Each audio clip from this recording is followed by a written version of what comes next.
I'd like to think that in the end it's us, but I can't help myself from wondering if you're another lesson, another person to teach me something, someone I don't get to keep.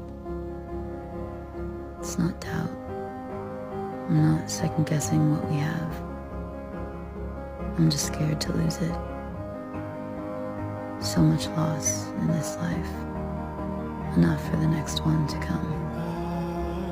So I look at the moon, and I make my wish that it's you and me in this life.